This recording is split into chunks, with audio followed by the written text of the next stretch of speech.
EMF. Have you already been scanning? Yes. So I'm running it now. It's running. It's scanning. Every one of these little spikes is EMF activity that's occurring. How very cool is that, David? And then there's a data readout over here that's telling you what the values are. And the frequencies we're looking at over here, we're looking at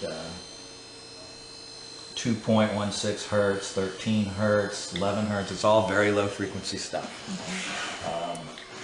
And is it recorded? Is it spiked? It's being recorded. It's being recorded as you're looking at it right now. That's being recorded in real time. Going on to that hard drive. This data logger here is what we're looking at. The data is coming into here. It's being logged and stored on this hard drive right here for later evaluation. Over here is like the brains of everything. I have this device here. It's a digital signal processor. It's called the London Blue 100. It costs about $2,000. And it's essentially a big empty box. And you go in and you write a program what you want the box to do. It has essentially, I think, 16 inputs and 4 outputs. So what we did with that is we wrote a program that basically has the control over the coils, which here's my coil control, and I can put notch filters in. I can do a lot of different stuff to adjust what I'm looking at and what I'm not looking at. Would that be the sensitivity levels? It's not sensitivity, but if like I wanted to block out a specific frequency, say I was having a problem with 60 cycles up here, which I'm not because there's no power up here. Right. Okay. So say I had a problem with 60 cycles, I could filter it out going over here and notching out 60 cycles. Oh, I see. Okay. In other words, I could go over here to say like 60 right about here. I could take and build myself a curve where I could roll this down and take that stuff completely out of the mix if it was a problem, if it was an issue. I can go over here and be even more specific, where I could go into here and adjust these to where I could literally remove an overlap, which right now the overlap is set at 60 cycles. I could literally separate these two right here and completely drop 60 cycles out of the system onto that. It wouldn't even be an issue. And then I have the mic controls where we have 4 microphones in there at the same place. Same thing, you know, we have the ability to tailor what we're doing in here as far as adjusting the equalization. We can alter ourselves to the acoustics of the room so that we can put a relatively flat response on the audio. We've got gain reduction, compressor limiters. Here's our essential gain controls where we can jack up what we're listening to and that sort of thing. So all these things considered, we're taking 4 audio signals and 4 EMF signals, putting into a processor and being able to compare them and to compare the levels in each sensor. Good grief, David. By doing that, what's really cool is, and here's actually the program. This is what's going on in the box. So we have 4 microphones, 4 coils. They're coming into what we call Casper Blue 100. Yes. And we're running it in here, and if we open up this processing object here, we can see exactly everything that's going on in there. So this whole program that's running right now is this block diagram that I'm showing you here.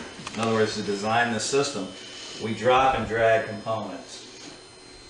And once we wire everything up, we upload this to the box, and that tells the box what to do, how to process. So this is kind of the brain of the whole thing here.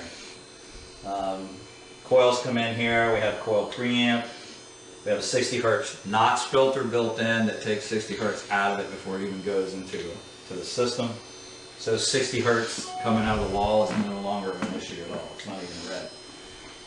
Then we have all these various stages of gain because we're looking right at the noise floor. So the stuff we're looking at is very, very low level and is just above the natural noise floor that's created by natural occurrences in the environment. Right. Because we're surrounded by EMF all around us all the time. The trick is looking for the right EMF and finding that, and finding something that is, you know, wayward and shouldn't be there. And that's kind of what we're doing here. What we're doing is we're comparing different signal levels that are emerging in each one of the sensors in there. Now when it finds a signal that is emerging, and the signal strength is variable to each one of those sensors in there, it's going to tell me about where in the room that opening is occurring. And when it tells me that, we can go to that spot and we can put a ton of different electrical equipment there, sensing equipment, to measure things like gravitational field, and we find that the gravitational field is fluctuating along 3 different axes. We have temperature fluctuations, we have barometric pressure drops, we have static energy increases, we have elevation and Sorry, David, excuse me. elevation and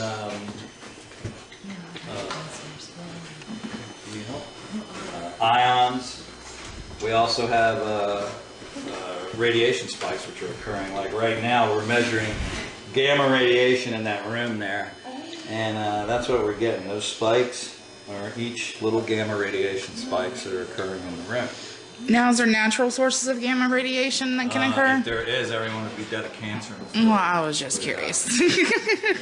No, gamma radiation generally comes from stuff like plutonium, uranium, radium, radioactive isotopes, or it can come from cosmic rays.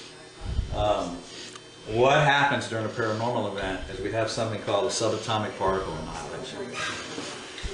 That happens when a wormhole begins to form. It requires a certain type of matter to stabilize. It's called exotic matter. Exotic matter is matter with a negative mass. Cool stuff, but when it comes into contact with our matter, it annihilates. And it's like antimatter. Well, when it annihilates, it gives off a burst of gamma radiation. Now, if it annihilated at an atomic level, there'd be a huge crater where we're standing. Yeah. But it doesn't. It annihilates at a Planck level or a subatomic level. And because of that, you have these high bursts of gamma radiation. Well, those high bursts of gamma radiation create other things that we measure and think we're measuring ghosts. But what we're really measuring is this portal opening up. The gamma radiation will cause ion counts to soar. I mean, you could be measuring ions and it's like, 23 parts per cubic, million, and then all of a sudden it goes up to 270,000 per cubic meter. And everyone goes, well, there's a 10% accuracy. We don't care. We're looking at a ratio of gain here. It's a tremendous ratio of gain. All right. We're not doing exact ion count. We're looking at ratios. The other thing that's occurring is that cold plasma gets generated. Gee, Dave, what's cold plasma? Well, plasma is like the fourth state of matter, and it's a high energy type of material that's a byproduct of high energy discharge. Plasma can be created by, the best time that you can see like hot plasma is like when the guy is trying to replace the fuse on the power lines and he misses, and it's kind of raining and drizzling, and you hear this big boom, and then there's this glowing ball that kind of floats along and hums for a second, and then it just kind of fizzles out. That's hot plasma. Temperature of it's probably about 11,000 degrees. What we're dealing with is cold plasma, which is like neon. Neon is a form of cold plasma. But cold plasma has to be encapsulated in some type of stabilizing field. And it's encapsulated in an EMF field. So if you come into contact with a plasma, guess what? Yeah, there really is such a thing as an orb. A cold plasma orb can cause the hair on your body to stand up, because it has a high static field associated with it. It can stimulate emotional responses in your brain. You could feel great sadness, you could feel elation, you could feel fright, you could feel many different types of emotional responses based on whatever the frequency of the encapsulating field is, depending on your own sensitivity to it and how you react to it. So there's a lot of physical things that can occur. You feel like you may have been touched. You may feel a mild shock. You may feel a lot of different things if you come into contact with a cold plasma orb. They generally last 5 to 10 seconds, and then they ground out on the ground. When they ground out, there's generally a little audible pop that occurs. So you may hear a little pop and wonder what you just heard. Probably a cold plasma orb discharging the ground. Now, all these orbs that you see on photographs, they're dust. All right? I mean, most of these things, a cold plasma orb is very rare. In a paranormal event, you may see 1 or 2 form. And the only way to photograph them and know that you really got something is to use like a 2-camera shoot, where you're using 2 synchronized cameras with a photographer trigger and you're firing at the same area from 2 different angles at the same time. And then if you capture some anomaly that's in both pictures in the same physical place in the room, then it's not dust. You've got something else there. Cold plasma, we first sampled one back in 2009 is when we first captured one. We weren't able to measure one until 2010, late 2010, because we burned up 7 or 8 meters trying to figure out how much to shunt the energy coming off of one. There's essentially anywhere from 270 to 350,000 volts, with the current's roughly around 15 to 25 milliamps. So it's low current but very high voltage. So it's not like you would get electrocuted or anything or shocked significantly by one, but you could have some type of physical stimulation from it.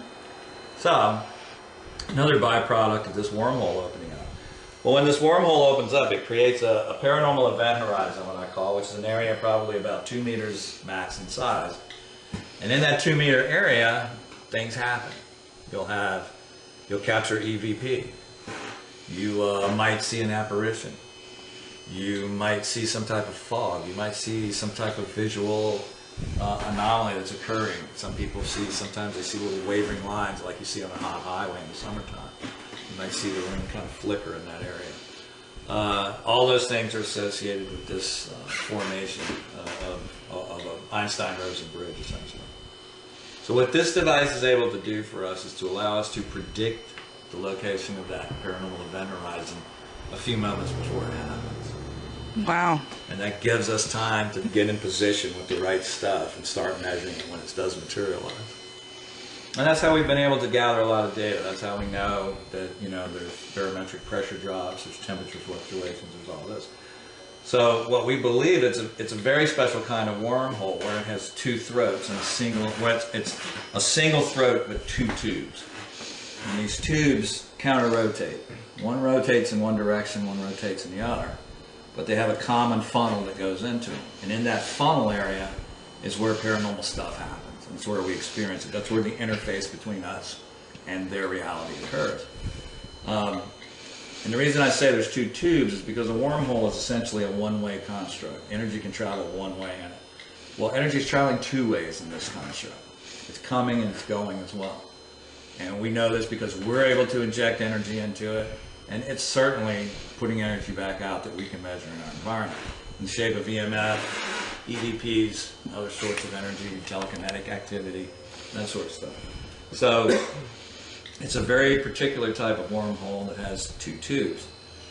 The whole, even though the tubes actually rotate, the throat itself also rotates, and there's kind of a vortexual effect that occurs, which makes the entire construct, that we were able to step back and look at it, it would look very much like a double helix, which I find is very interesting, because most of the patterns that we see from the micro level to the macro level in nature are copycats of from small to large. I mean, an atom is a model of a solar system, is a model of a universe. You take it to the tiniest level and you take it to the greatest level. The patterns keep making the same sense. Same thing here. We're dealing with a very similar pattern. The only difference is we're dealing with something, you know, that we associate with DNA as a double helix. Well, we're looking at maybe the secret of life here. So why wouldn't it follow the same type of pattern, energy-wise? Seems to that it does. So, while a certain amount of it is speculative, we do know that we're very close to writing a scientific paper right now on what we think is the discovery of a terrestrial wormhole on the planet, which would be huge because it's a theoretical construct. Albert Einstein and Dr. I think it's Henry Rosen came up with the full theory back during their work on the theory of relativity. So it's been a theoretical construct in physics since the turn of the century, or at least the early 1920s. So to actually have physical proof of the existence of these would be a huge discovery in physics.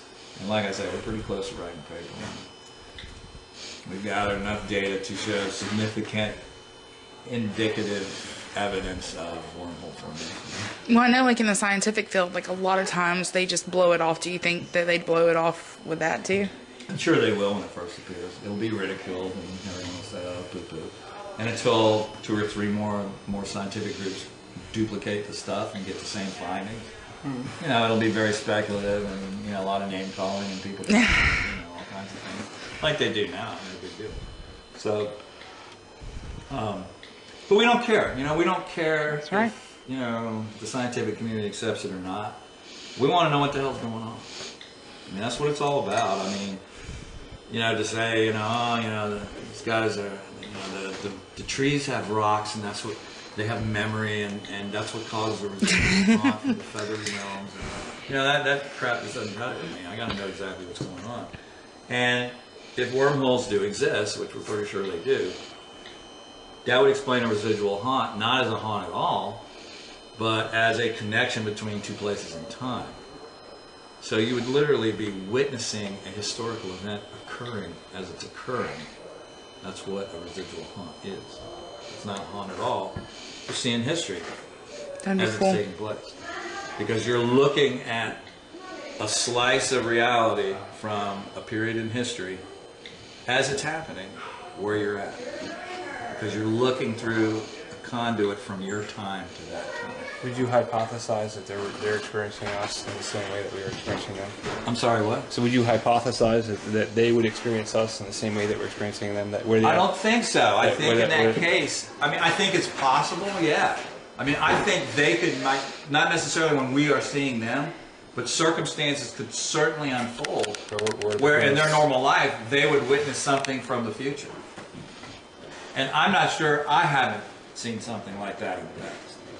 I'm not sure I haven't had a glimpse of something in the future. And it's pretty well, while looking back in time seems to be a whole lot easier than looking forward in time physics-wise. Because there's so many things that can affect the future based on what happens today. Even if you did see the future, you're probably seeing a glimpse of a potential future based on current events. Right. So if something changed those current events, then that future obviously is going to change as well. So it's a little trickier looking forward in time. However, like I say, I mean, I think I've had experiences at some point in my life where I may have seen a glimpse of something in the future. And I'm sure they probably have too, but think about their level of understanding in, say, 1860 versus our level of understanding today. I mean, what would you think it was? You know, you'd be looking for a witch to burn or something.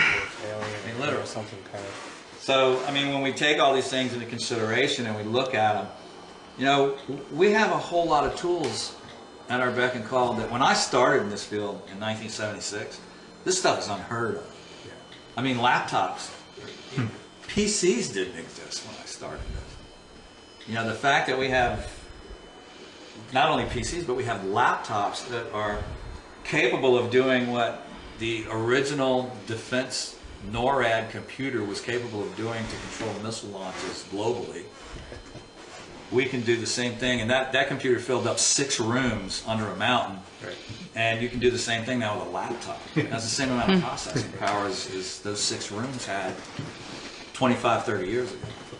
So the technology available to us today is incredible. When I started out, my first EMF detector was a Korean War minesweeper that was used by the U.S. Army that had been rewired and turned into a passive receiver. And how a mine detector works is it sends a signal down, and then it has 2 coils, a transmitter coil and receiver coil. It sends a signal down, and whatever is reflected back tells it what kind of material is down there and how deep it is. Well, we converted the whole thing to where it just listened for EMF and tied both coils together, so we had this huge big listening coil. And then we fed it into an here's a word for you, a Tektronix 545B oscilloscope, which was a tube oscilloscope that weighed about 65 pounds. Now that was our EMF detector. Now you can imagine hauling something like that around. How we recorded Radova voices, or what we call today EVP, And not cheap either. Those things were, even the more digital Tektronix stuff. I had a TIAC A4010S reel-to-reel, Yeah. about a 60-pound recorder, reel-to-reel recorder. 1/4 inch. Yep, Yeah. hauled that around with a Sony tube mixer and a microphone that Elvis used to sing in. You know, this big Shure block microphone. Arthur Godfrey used to have one on his desk when he wore his Hawaiian shirt. One of those ribbon mics. Yeah. Does the size of the room, like that's a small room, does that have any effect? Well, I have to turn the game Versus down. the room? Okay, Yeah, so that's the only difference. See, I have the ability, what's great about the digital signal processor is I can add 10 million times the gain that you can get from a normal mixer. Wow. Like if you were just using like a regular old mixer like you would use in a PA system or something, you essentially can get about 100 dB a gain out of it. I can get probably 15, 20 million dB a gain at my fingertips with that. Now you don't want to do that with audio because you would blow the hell out of whatever you were trying to record with it. But with EMF, you're not dealing with the same type of energies that you're dealing with sound. So you can crank up the gain pretty good, and you can bring the whole EMF noise floor. And like I say, we bring the whole thing up to 0 dB, and what we're seeing above this 0 dB, that's what's, think of this line here in the center as the background noise level. That thin line there is the background EMF noise. That's where we've established our reference point. So these spikes are what's coming in above that noise level. And that's not us talking, That's electromagnetic pulses. Yeah, go ahead. what's the armed and auto? What's that? Mr. Roundtree, Right now we are recording data. Yes, sir. won't my K2 do all that too? I believe that's yours. Yeah, yeah. And you don't get a flash. This is actually another device I developed, which is kind of The Boston Bomb? a sort of portable version of an EMF sweeper. But what this essentially does I saw. is These are EMF pulses. when you're reading EMF, I have a sensor on the end here. And this sensor is essentially an EMF detector. And what it's doing is whatever EMF it's picking up, it's displaying on this screen. So right now we don't have a lot going on in here. But if we start looking around, I guarantee you we're going to find something. Like if you walk through here, actually, one of the Look at there. benefits of having this on a stick. That's like a hunting Having gun. you go into each room, and very easy to maneuver this thing around, check around for. No, this is a real question. The K2 was just a joke. With that, I know with a millimeter cycles once every 3 seconds. A lot of people don't know that. Right, Or your average millimeter. right. Do you have to worry about how fast you move that? No, because right now I'm sweeping, and let's see, I'm set at a level of 0.883 millivolts, so I'm reading a signal that's 0.883 millionths of a volt is what I'm reading. The time base on it is 20 milliseconds, so every 20 millisecond Right. is a full sweep. Right. So nothing's going to get past. Right. I just thought. So I just yeah, wanted the beauty of using laboratory grade technology is you get laboratory grade data, Right. Well, and I mean, which is a good thing. You can map and grid. You can still map and grid a room with a millimeter. You just Sure. have to. It has It takes to more take time. longer. Yeah. It takes more time. Does that do internal data logging so you can output it? What this will do in this mode is you can save a screen capture. Okay. And you can save up to 10 screen captures, and then you can upload them to a PC later. Now, having said that, you can also, this has an optical data link where you can plug this into, it's an optical sensor on one end and a USB on the other. So you can plug it straight into a laptop. It has software. You can bring up the software and see what's on the screen. You can plant this somewhere, run a cable back to your laptop and let it run, and you can sit there and literally capture the data all day long. So, great little tool. And if you want to spend real money, I mean, this will cost you about $300, runs anywhere from $299 to $399 depending on where you buy it. If you want to spend some real money, like about $1,500 and buy a Fluke, it'll literally sit there and give you real-time data logging after it. Well, you got to pay, you pay a lot of money. Oh, that's just pocket change. I used to do stuff on the networking side. Right. They're not cheap. It's No. 15 grand for it. Yeah. But like, Fluke, you're going to spend a lot. Fluke is like Tektronix, you're going to spend a crap load of money for it. and if you're watching the Spirit Board, the Spirit Lab on Facebook, if he ever mentions anything, don't buy it.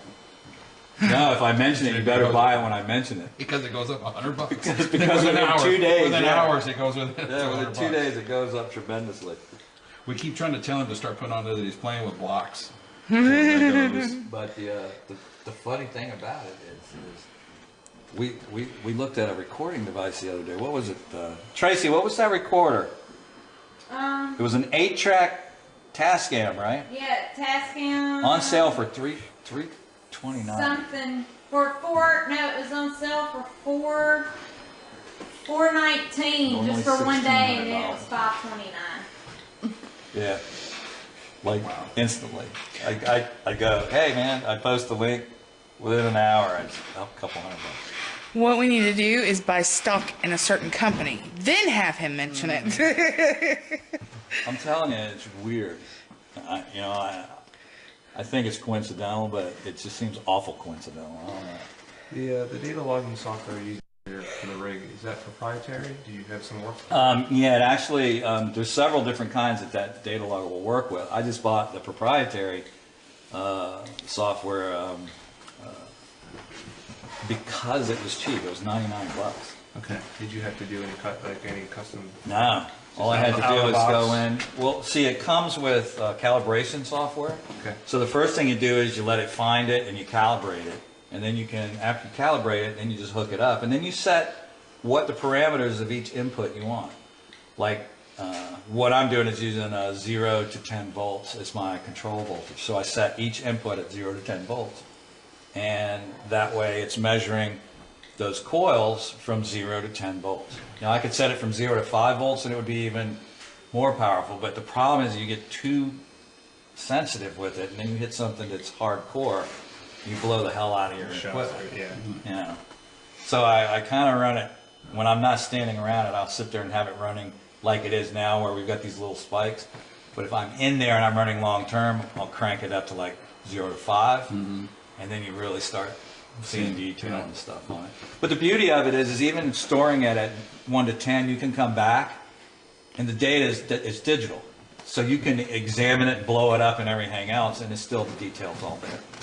So that's the good thing about it being digital. Is no matter what you do, you can come back, and that's what you're having. So this used to be where you carried this in one hand, and this in the other, and I had to wear a light on my head if I wanted a flashlight. I had one of these little skull cap things with a light on it, which, you know, you look kind of geeky walking around with that. So I had this idea, you know, why not look cool? Put it all on one thing so that you could literally, if you had to, I mean, you know, use it with one hand. And it's a little cumbersome with one hand, but still, you can do it. And that essentially is my millimeter. Difference is I can see the waveform, what it looks like. I can figure out the frequency of it and the intensity of it. And what we have found, interestingly enough, is that there is a specific kind of looking waveform associated with what I want to call a disembodied consciousness. And Tracy, you here? Yeah, I'm right here. You want to use me as an example? What? What? We were just on an investigation at Centenary College because we're working on a real particularly nasty case about a murder victim that took place in 1886. 19-year-old was brutally raped and murdered. When we were near the area where her actual murder occurred, and no one knew where the exact spot was, Tracy was walking along, and Tracy's like, he grabbed her hair, he drug her through here, we followed this whole thing around, and then we got to this one spot, and before she had gotten to that spot, I had sweeped it, and I got some weird looking waveforms. And what these waveforms look like almost, if you ever seen the output of an electrocardiograph, where it shows a heartbeat, that's what it looked like. It was literally a spike here, junk, spike down here, junk, spike up here, junk, all the way through. You want me to go in there and see if it happens?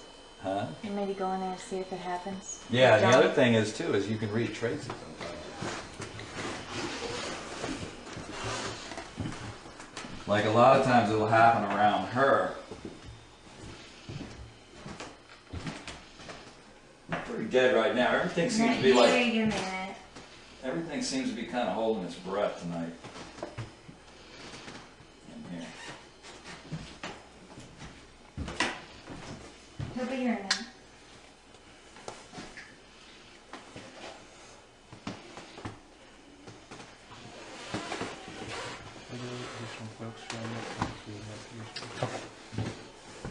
Not a whole bunch, but a couple more. I think. Go check and see if the client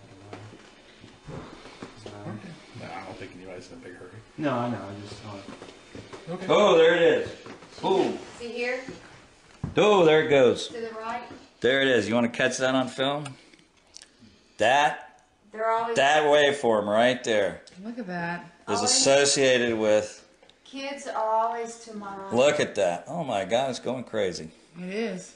Okay, I'll put your Please ball do me a down. favor I and knew send me a if copy of that. I will, absolutely. I knew if I touched the ball, it would come up. Now, Oh, wow. there it is. If you guys want to look at it. Now, I'm literally getting. And the thing is when this happens, I don't get a frequency on it. It's such a bizarre combination of frequencies. There's no one frequency to trip the actual frequency meter. I think he moved. It's still very strong. Oh, come over here. I think there's one over here too.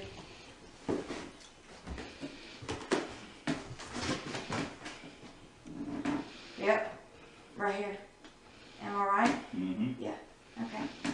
I feel them. The energy, it like pins and needles on my skin. Love it when that happens. Whole thing went on. I do that to equipment, so if y'all's equipment dies, it's because I'm. All right.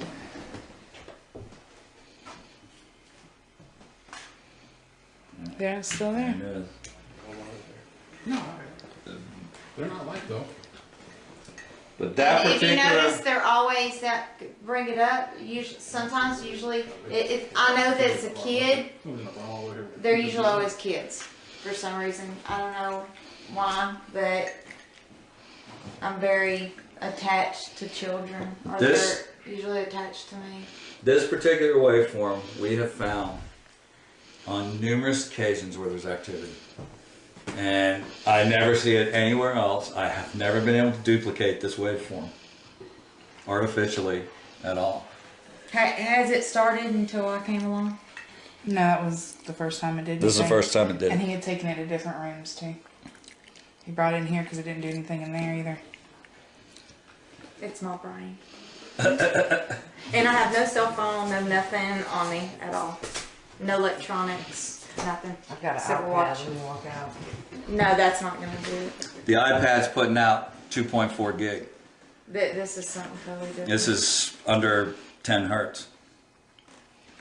All this is occurring under 10 hertz. Not But it's that- all what you're measuring there is moving magnetic field, correct? Yeah, it's EMF. Yeah.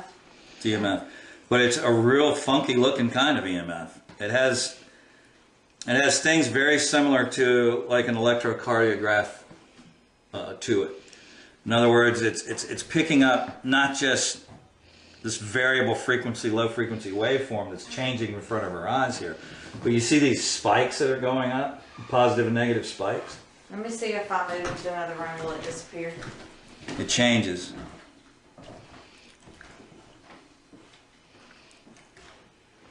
It's not disappearing. Give it a minute. And this is the main frequency is varying between about 14 hertz and 7 hertz.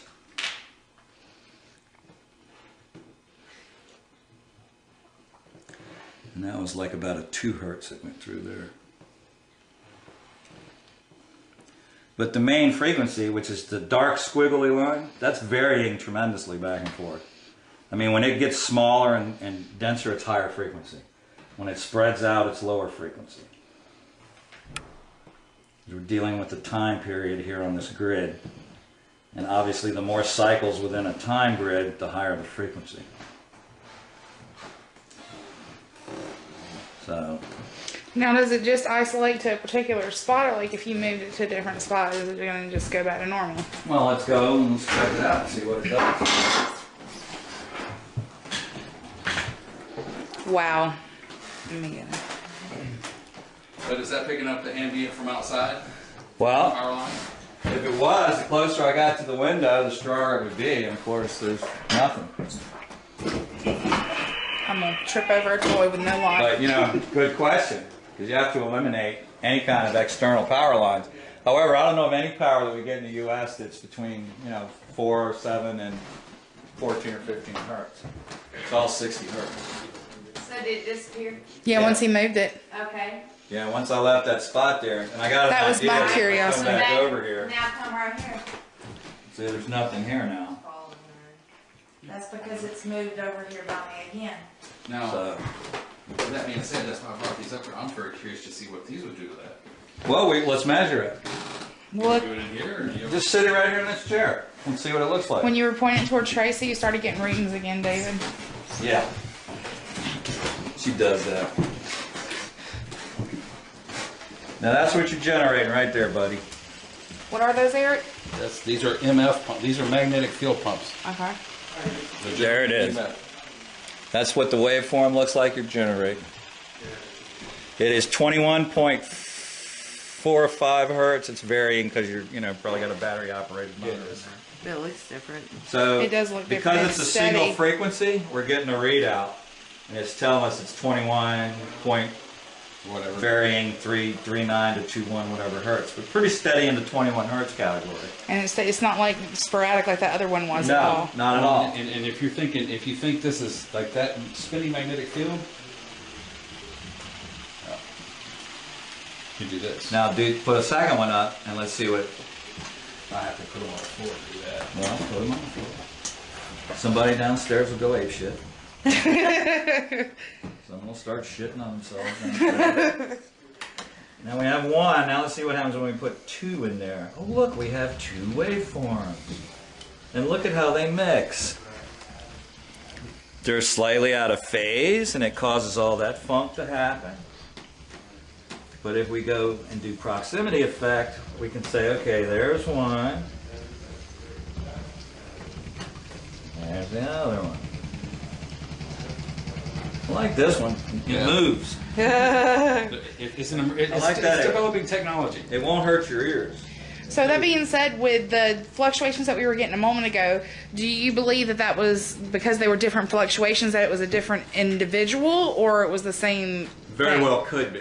I mean, I can speculate that that's the case, but it's pure speculation because we haven't been able to prove a direct tie-in to the fact that all I can tell you is statistically, when we come across that waveform, there's generally activity involved. Okay. And so we haven't reached to the point where we can analyze it to the point of saying, oh yeah, that's Joe Schmuck, the guy that died here, Yeah. However, I don't think that's not impossible. I think that someday we may very well be able to pick up a bio pattern from someone and be able to, just like a fingerprint, identify an individual with it. We're doing that kind of now with EVP, where we're taking voice analysis.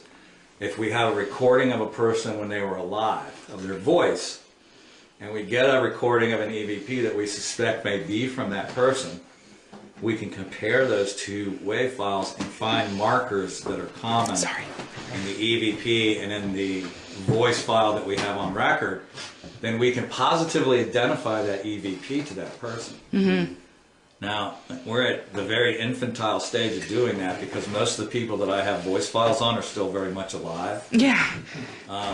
But if they do pass away, I have deals with them like, okay, when you die, come back And haunt leave me. an EVP. Come back and haunt me. Yeah, because then if I can show your voice print plus an EVP we get after you're dead, and there could be a match, then we've definitely just proved there's life after death. Yeah. There's no doubt about that. Yeah. That's pretty damn solid evidence. Yeah. So, and the other thing too, like the other reason I wanted to bring these up here is you saw how strong the waveform was with that. Well, when you see the other waveform, you see how little energy you're actually detecting, energy-wise, how Yeah. small it really truly is. Yeah, that's what I'm saying. So that's why, you, like David said, that's why you have to have lab quality equipment to get lab quality results, because if you walk around with a stud finder, you're only going to find studs. That's true. exactly right. I mean, that's the whole thing. You know, most people go around using equipment that's designed to do something that they're not doing. No one's making a ghost hunting piece of equipment. They're calling it that, but it's based on a piece of equipment designed to do something else. So, and there's nothing wrong with that, because what we've done is we've turned it around. Instead of looking for ghosts, we're looking for signatures in the environment that are different than normal. Because I believe this: if we can hear it, feel it, touch it, smell it, taste it, experience it in any way, it has to follow the laws of physics. Has to. Or it's not in our reality. So that makes it really easy if you think about it. It's got to follow the laws of physics. So the trick is, how is it following the laws of physics? And that's where we're going to find the answer. You know, it's in science. It's not in the feathery realms. Well, in spite of what people will tell you, oh, you know, science will never figure this stuff out, you know, because, you know, it's all fucking magic. Really? Okay. How do you feel about this? Is a good question for you. How do you feel? Don't you think that part of the next evolution of things that happen paranormally are going to be about the investigator? Monitoring the investigator? This is something, yeah, well, we're already starting to do this. Even in quantum mechanics, there's a thing called the observer effect. And what it does in quantum mechanics is it has to do with wave-particle duality. Is it a wave? Is it a particle? Well, until it's measured or observed, it could be either. But because of a human intervention, the observer, the act of measuring the particle or the wave collapses the field and fixes it into one form or another. So it's either a wave or it's going to be a particle. But until that point, the probability is it could be either. And that's what's so weird about quantum mechanics, and why a lot of people that are like real physicists don't get quantum mechanics. They think it's crazy stuff. They think it's all voodoo and stuff. So you have to kind of think outside of the box to really understand it. But what quantum mechanics says is that there's a world of possibilities out there. In other words, you could walk into this wall 1,000,000 times and skin your forehead and bounce off of it. But 1,000,001, your molecules will line up exactly with the spacing of the molecules with that, and you'll walk through the damn wall. That's what quantum mechanics tells us. Now, I don't feel like walking into a wall 1,000,000 times, although I've done it a few times. But I tried it mostly with floors. The point is that in quantum mechanics, everything has to do with not possibilities, but probabilities. What's the probability of something happening? And when you start looking at the universe that way, it starts to make a little more sense. Then the things that you see, maybe they're not so paranormal after all. Maybe they're paranormal, meaning that they're normal, but we don't understand it quite yet. And that's what I think we're dealing with here. Do I think we survived death? Yeah, I do. There's enough anecdotal evidence out there that seems to suggest that something about us survives after death. And yeah, I know anecdotal evidence in and of itself is not very strong, but there comes a point where there's just so damn much of it, you have to give it a little weight. Now, if you talk to Dr. Raymond Moody, who's like an expert on the near-death experience and that whole aspect, I mean, these are people who have been doing this for 30 or 40 years, and they've been dealing with hundreds of case histories, and they're getting the same stories over and over again. There's got to be something to it. And I know that, you know, scientists explain away this near-death experience as, well, you know, when the brain is robbed of oxygen, you start hallucinating and this, that, and the other thing. What about someone who was dead for over 15 minutes? I mean, they had like flatline brain activity. There's no hallucination, there's no nothing going on. And they come back and they're normal. There's cases of that all the time. And they're all reporting the same stuff. So you have to give it a little bit of credence, even though you may not buy into it hook, line, and sinker. You have to say, well, you know, there's something to it. What about some of the work Persinger did with the God element? Persinger, you know, we interviewed him on our podcast on The Devil's Advocate. Dr. Stephen Rourke and I interviewed him. And, you know, we had this major disagreement, and then we realized we weren't really disagreeing at all. You know, it was like we were having this major disagreement because he was saying, oh, well, there's, you know, these frequencies you're measuring are coming from the environment. I'm like, well, yeah, you're right, but they're not initiating in our environment. It's like a local effect, but it's a non-local source for it. I said, tell me what in the natural environment is generating, you know, 2.7 hertz. Well, it's coming from somewhere, is what he said. Yeah, exactly, it is. It's coming from somewhere else besides here. You know, that's the trick. And the God helmet, if you guys don't know, is basically a football helmet with very small solenoids on it. These little sensors like you use to bug a telephone with. It's a little coil sensor, plugs into a device where they will sit there and feed a microcurrent of EMF to each one of these and kind of rotate this field around in a general area on the brain, and they stimulate a paranormal experience in the individual. And it's absolutely generated by this EMF, which brings about how much of a haunted experience is actually a haunted experience, or the emerging EMF from the wormhole that's forming to allow this interaction to occur. How much of it is experienced within yourself from that stimulation, and how much of it is from some external source? That has to be a factor. So again, you know, it's going to come a time when we're going to have all of our people wired up. So we're monitoring them and what's going on in their body as much as we're monitoring the environment as well. And maybe we'll be able to determine how much of it, and answer once and for all, how much of it is induced by the environment, how much of it is actually, you know, alien to the environment coming into it.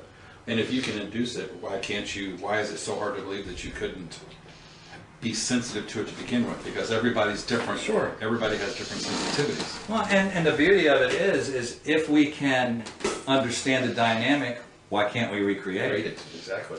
So what happens if we can suddenly learn how to generate a wormhole? Well, here's what happens. Suddenly we can travel to Andromeda for summer vacation. Suddenly we have an unending source of free energy. Suddenly, you know, all of a sudden we can start, you know, farming energy from adjacent universes at will. I mean, we can travel. We could travel different places on the planet Earth. You know, you could step into like a little box like the TARDIS, and you could end up in, you know, Mongolia 30 seconds later, just because you're utilizing wormhole technology. You could pop to Mongolia for dinner and pop back to Or you could go dinosaur hunting in Precambrian times, you know? I think I'd pass on that one. You know, so, I mean, the possibilities are endless of what the technology can do. It would literally revolutionize the human race. So, all because we're trying to figure out what the hell's going on with spooky houses, man. Yeah, pretty cool. Now Anybody got any questions? the thing Tracy brought up, what was that? The thing she brought up?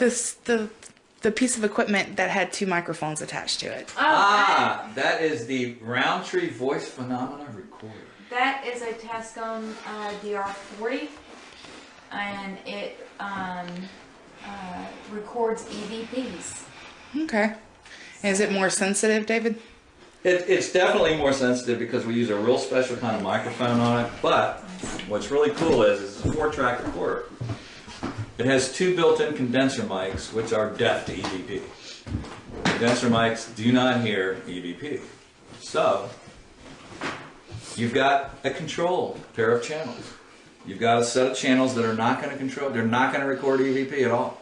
And then you've got the 2 channels with these special little mics on them here, these Audex mics, that's going to record sound and EVP. So there's mics here. Now those mics don't record anything. Yeah. They record Yes. sound only. Sound They only. won't record EVP. These Okay. record EVPs. So what that means is instead of listening to 7.5 hours of boring audio, Yeah. try to find your EVPs. And you just push You record put it in your and software let and it you look go. at the 2 files and you see the one that's got the niche on it down here, and you go to that niche and you listen to the niche. And that niche is probably where your EVP is because Oh, it's that'd not make- in the other. And then you just download it, and then, I mean, it's That'd make life no more easier. hours and hours. No. Oh my god. It so keeps you simple. from having pareidolia because if you sit there and listen to that white noise for hours and hours, Yes. and then you hear something, Anybody have a you're going to flashlight? hear like Jesus parting the waters. You're going to hear like, Right. you know, I just cut a fart. You're going to hear I got a lighter. all kinds of things that aren't there because you're Right. suffering from pareidolia at that point. That's So David, when will awesome. this be out on the market for us to purchase as paranormal investigators? Well, you know what? On the website, we tell you how to put it together yourself from stuff you buy off the shelf. That's right. Look at there, Shane. Did you hear Mr. Roundtree tell us that? Yeah, I did. Because if I was to put this stuff together and sell it, I could make like tons of money and really build some really cool stuff. But I think what's important is to get more and more people putting this stuff in use in the field so that we've got more data to compare. Yeah. So that we can find out Just the set truth this and in get a the room answers and to just it. let it go. Instead of, you know, me getting ridiculously You can wealthy review and all you your know, talking people into Set using hours. flashlights to talk to the dead. That would make audio review minutes instead Like, of hours. yeah. God, it's great. I mean, this runs. The other good thing about this- $199. Let me interject something. You pay a lot of extra money for an EVP recorder that allows you to hear what you're recording, only it's delayed. Mm-hmm. It's not delayed in this, and you're hearing exactly what the mic's hearing. Okay. You buy a good digital recorder, Hook up you're my hearing exactly what you're earphones recording. and Yeah. Here. With our recorders too, you can. We have the more expensive But it's Sony brand. You can better plug it in, headphones in, and you hear what you're saying as you're saying, and it's amped up. Oh yeah, it's just like these guys that are selling these, real-time EVP recorders. Yeah, you're wasting your money, and there's a All they're delay. doing is they're taking a recorder like this and putting a digital delay circuit so that it's delaying it slightly, so you think like you're doing something. Yeah, you're not. Trick. Yeah, it's a waste of money. He's back. So you said on the website it says how to build that? On Spirit Laboratories website. Actually, Paul Browning has a video tutorial on YouTube. And if you go to my website, to the equipment page, and you go down there, you can click on his video and he walks you through how to set it up, how to adjust it to set the right values in the recorder, and everything. He tells you how to put it together, the whole 9 yards. Yeah. So he's got a YouTube instructional video. And this all came from, I had this huge device that sat on an 8-foot table. That when we were trying to prove that EVP was being created by EMF, we were recording with a software that's called Cubase LE. It's designed to do like 16 audio tracks and mix down your own professional recordings. Well, we had like 4 coils going into it, 4 condenser mics, and 4 dynamic mics. And of course, we were getting EVP on the coils, and we were getting EVP on the condenser mics, and we were getting neither on the condenser mics. So the condenser mics and the dynamic mics were definitely different. One had sound only, the other one had sound and EVP. The coil only had EVP. So we were able to compare all 3 of those. And pretty soon it was real easy to see that EMF was literally creating EVP. Because we could see the coil signal looked just like the signal we were getting on the dynamic microphone. And the dynamic microphone has got a coil in here. So essentially it's going to pick up, you take a dynamic microphone and you hold it over by a light switch that's turned on, you're going to get a hum through it. Because you're going to be picking up the 60 cycles coming through there. Same thing, that's how you get EVP. That's exactly how EVP is picked up. Because what a microphone does is it has a diaphragm in here that measures acoustic energy, which is physical mechanical energy created by air movement.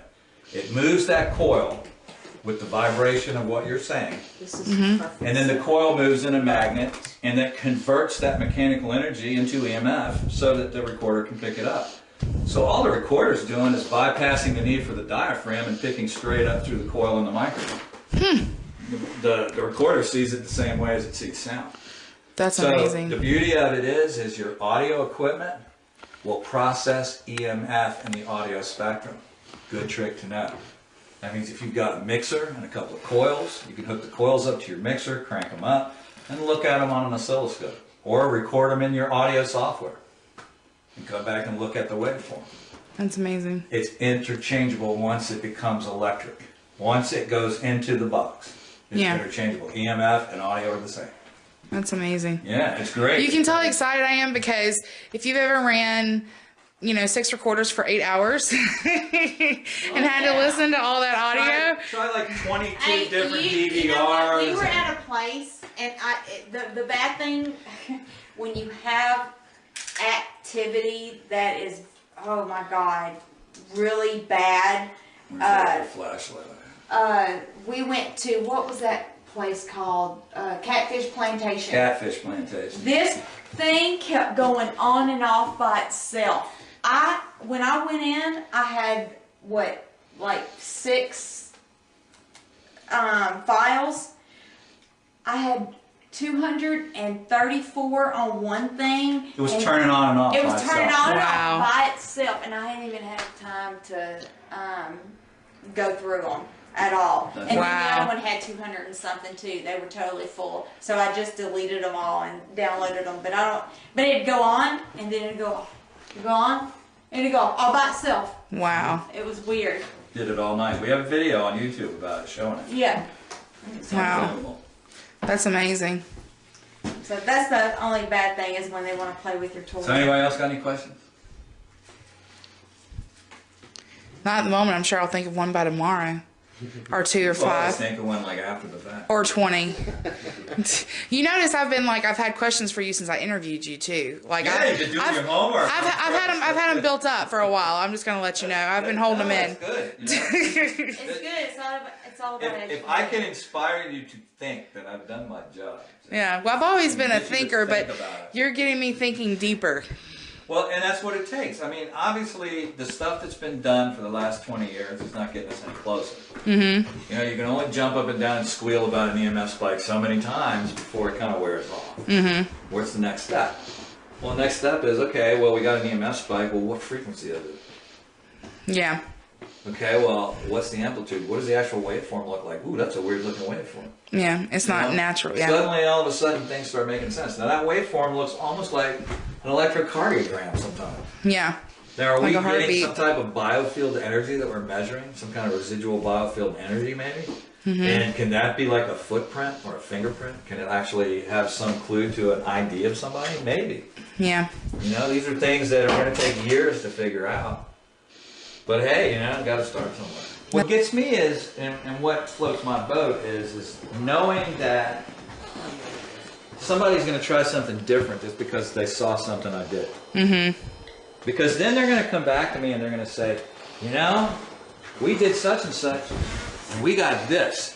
And then someone sends me a file and they go, and I look at it, I go, yeah, I've gotten that before too. Now all of a sudden we're correlating evidence at the same level. And then they're getting something. See, if someone walks away from me empowered to do something more with what they're doing, that's cool because it's going to pay off back to me down the road. Because someone's going to give me evidence that's going to support what I'm doing. Yeah. Or shoot it in the leg so that I don't waste any more time with it. Yeah. You know, I may be doing something that's very artifactual, you know, something that's, you know, I'm missing that's, you know, I'm generating this stuff for my own amusement or whatever, who knows. So I look at it like that and I think, you know, here's another thing I got too. This is sitting here measuring The gamma, right? gamma radiation. Every one of those spikes is a gamma spike. It's a lot less now, so the activity's kind of shut down. And that's there. all out of the room where you have the 4. Yeah. So, interesting stuff, though. It I is. mean, when you start thinking about it, if this stuff happens and it has the impact, it's got to leave a signature on the environment. Yeah. So why don't we look at the environment and monitor all these different aspects of it and see what happens? So that's what we did. Mm-hmm. And all of a sudden we're like going, holy shit, you know, this is going on. Yeah. You know, the first breakthrough we had was when we figured out that EMF was creating EVP. And the next logical question was, okay, where's it coming from? Mm-hmm. What's the source? So we started looking and we're thinking, this shit seems to just be like popping into a room, you know, from nowhere. Mm-hmm. You know, all of a sudden you're standing over here in the middle of a room and you're getting EVP, but the person sitting over there isn't. Why? Mm-hmm. They're only a couple feet apart. Why isn't this guy getting it on his recorder, but this guy is? Mm-hmm. So then you start looking around and you're starting to say, you know, oh, well, this guy's also complaining about being cold. Then you start putting 2 and 2 together and you're thinking, you just happen to be at the right place at the right time. And all of a sudden you get that one piece of information that says, you know, shit, the barometric pressure dropped here too. So you've got 4 little seemingly insignificant, non-related pieces of equipment give you this information. And so now you're thinking, something's going on. Mm-hmm. Something is changing the environment there. And it's changing it enough that we can measure it. That's cool as shit. Okay, now what is that telling us? Okay, back to the drawing board. So now I developed this. I said, okay, what if this is an emerging thing? What if this EMF is emerging into the environment? If we could find that emergence point, shit, man, that would be like where it's happening. Yeah. That would be where everything is happening, is at that emergence point. Mm-hmm. So I started thinking about it. I said, you know, I have to do something like a kind of like a radio triangulation thing, only do it for low frequency EMF. Annihilated at an atomic level, there'd be a huge crater where we're standing. Yeah. But it doesn't. It annihilates at a Planck level or a subatomic level. And because of that, we have these high bursts of gamma radiation. Well, those high bursts of gamma radiation create other things that we measure and think we're measuring ghosts. But what we're really measuring is this portal opening up. Mm-hmm. The gamma radiation will cause ion counts to soar. I mean, you could be measuring ions and it's like, you know, 23 parts per cubic, you know, million, and then all of a sudden it goes up to 270,000 per cubic meter. You know, and everyone goes, well, there's a 10% accuracy. We don't care. We're looking at a ratio of gain here. It's a tremendous ratio of gain. All right. We're not doing exact ion count. You know, we're looking at ratios. The other thing that's occurring is that cold plasma gets generated. Gee, Dave, what's cold plasma? Well, plasma is like the fourth state of matter, and it's a high energy type of material that's a byproduct of high energy discharge. Plasma can be created by, the best time that you can see like hot plasma is like when the guy is trying to replace the fuse on the power lines and he misses, and it's kind of raining and drizzling, and you hear this big boom, and then there's this glowing ball that kind of floats along and hums for a second, and then it just kind of fizzles out. That's hot plasma. Temperature of it's probably about 11,000 degrees. What we're dealing with is cold plasma, which is like neon. Neon is a form of cold plasma.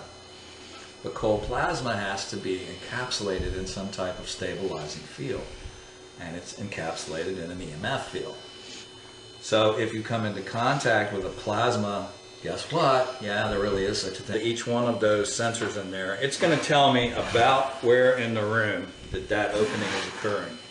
And when it tells me that, we can go to that spot. And we can put a ton of different electrical equipment there, sensing equipment, to measure things like gravitational field. And we find that the gravitational field is fluctuating along 3 different axes. We have temperature fluctuations, we have barometric pressure drops, we have static energy increases, we have elevation and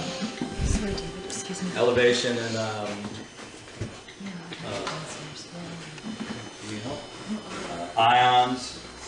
We also have radiation spikes which are occurring. Like right now we're measuring gamma radiation in that room there, and that's what we're getting. Those spikes are each little gamma radiation spikes that are occurring in the room. Now, is there natural sources of gamma radiation that can occur? If there is, everyone would be dead of cancer. Well, I was just curious. No, gamma radiation generally comes from stuff like plutonium, uranium, radium, radioactive isotopes, or it can come from cosmic rays. What happens during a paranormal event is we have something called a subatomic particle annihilation. That happens when a wormhole begins to form. It requires a certain type of matter to stabilize. It's called exotic matter. Exotic matter is matter with a negative mass. Cool stuff, but when it comes into contact with our matter, it annihilates. It's like antimatter. Well, when it annihilates, it gives off a burst of gamma radiation. Now, if it annihilates... Sensitivity levels? It's not sensitivity, but if like I wanted to block out a specific frequency, say I was having a problem with 60 cycles up here, which I'm not because there's no power up here. Right. Okay. So say I had a problem with 60 cycles, I can filter it out going over here and notching out 60 cycles. Oh, I see. In Okay. other words, I could go over here to say like 60's right about here. I could take and build myself a curve where I could roll this down and take that stuff completely out of the mix if it was a problem, if it was an issue. I can go over here and be even more specific, where I could go into here and adjust these to where I could literally remove an overlap, which right now the overlap is set at 60 cycles. I could literally separate these two right here and completely drop 60 cycles out of the system onto that. It wouldn't even be an issue. And then I have the mic controls where we have 4 microphones in there at the same place. Same thing, you know, we have the ability to tailor what we're doing in here as far as adjusting the equalization. We can alter ourselves to the acoustics of the room so that we can put a relatively flat response on the audio. We've got gain reduction, compressor limiters.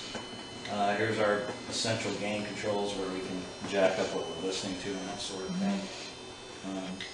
So all these things considered, we're taking 4 audio signals and 4 EMF signals, putting into a processor and being able to compare them and to compare the levels in each sensor. Good grief, David. By doing that, what's really cool is, and here's actually the Have you already been scanning? Yes. So I'm running it now. It's running. It's scanning. Every one of these little spikes is EMF activity that's occurring. How very cool is that, David? And then there's a data readout over here that's telling you what the values are. And the frequencies we're looking at over here, we're looking at 2.16 hertz, 13 hertz, 11 hertz. It's all very low frequency stuff. And is it recorded? Is it spiked? It's being recorded. It's being recorded as you're looking at it right now. That's being recorded in real time. Going on to that hard drive. This data logger here is what we're looking at. The data is coming into here. It's being logged and stored on this hard drive right here for later evaluation. Over here is like the brains of everything. I have this device here. It's a digital signal processor. It's called the London Blue 100. It costs about $2,000. And it's essentially a big empty box. And you go in and you write a program what you want the box to do. It has essentially, I think, 16 inputs and 4 outputs.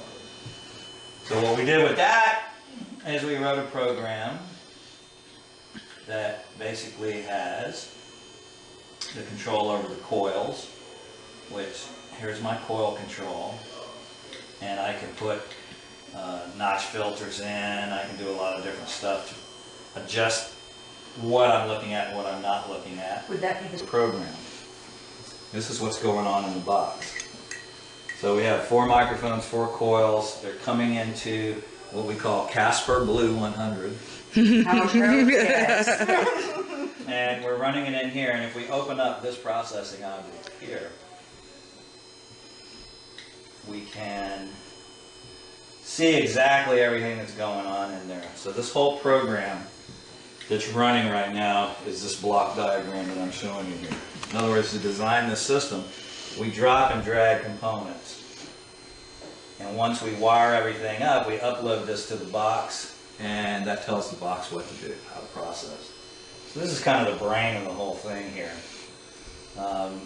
Coils come in here. We have coil preamp. We have a 60 hertz notch filter built in that takes 60 hertz out of it before it even goes into the system. So 60 hertz coming out of the wall is no longer an issue at all. It's not even red. Then we have all these various stages of gain because we're looking right at the noise floor. So the stuff we're looking at is very, very low level and is just above the natural noise floor that's created by natural occurrences in the environment. Right. Because we're surrounded by EMF all around us all the time. The trick is looking for the right EMF and finding that, and finding something that is, wayward and shouldn't be there. And that's kind of what we're doing here. What we're doing is we're comparing different signal levels that are emerging in each one of the sensors in there. Now, when it finds a signal that is emerging, and the signal strength is variable